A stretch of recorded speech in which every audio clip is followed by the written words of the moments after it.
PG1 បងប្អូនបាទថ្ងៃនេះគឺខ្ញុំនាំស្តុកចូលថ្មីគឺស្តុក026ហើយមានសិតតែពណ៌ថ្មីបងប្អូននេះពណ៌ស៊ីម៉ងលយហ៎បងប្អូនបាទស្អាតណាពណ៌ស៊ីម៉ងពេញនិយមបាទម៉ូតូថ្មីមកពីប្រទេសវៀតណាមបងប្អូន3ពណ៌នេះលក់ជូនបងប្អូន2500ជាងបាទគិតលុយខ្មែរ10លានជាងបាទមកបងប្អូនខ្ញុំមាន3ពណ៌បាទ PG1 Yamaha បាទនេះគឺពណ៌ក្រហមគ្រើម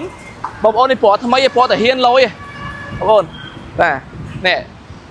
បាទពណ៌តាហ៊ានហៅតែត្រេអ៊ីបាទអញ្ចឹងម៉ូតូ PG1 នេះវាមានលក្ខណៈពិសេសជាច្រើនទី1សបកកង់ក្រោះតាន់មានប្រាំងបូម ABS បាទកាមេរ៉ានិយាយទៅកង់វាធន់សម្រាប់អ្នកជិះផ្លូវខេត្តផ្លូវ trip ឡើងភ្នំឡើងអីគឺត្រូវឲ្យបងប្អូនមើលពណ៌គេលយណានេះពណ៌តាហ៊ានគ្រើមប៉ារ៉ាហើយឈ្មោះម៉ូតូ PG1 ហើយទឹកឆ្នាំពណ៌ម៉ូតូគេគឺពណ៌លក្ខណៈស្លែណាបងប្អូនបាទស្អាតណាស់ប្រាំងបូម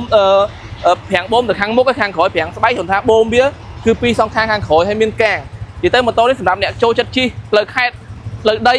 បាទផ្លូវ trip គឺត្រូវហើយប្រភេទនេះដាក់លេខបងប្អូនកម្លាំង115ដាក់បាន4លេខបាទហើយសេរីថ្មី026នេះអាប់ដេតមកគឺមានកុងទ័រ digital ដែរណាបាទប្រភេទនេះគឺប្រើសោវាម៉ូតូថ្មីមាន2គ្រាប់អញ្ចឹងបងប្អូនលក់ជូនបងប្អូន10លានលុយខ្មែរ10លានជាងលុយដុល្លារ2500ជាងណាបងប្អូនទិញដាច់មានប្រម៉ូសិន free ផ្លាកលេខពេញធានាម៉ាស៊ីន3ឆ្នាំ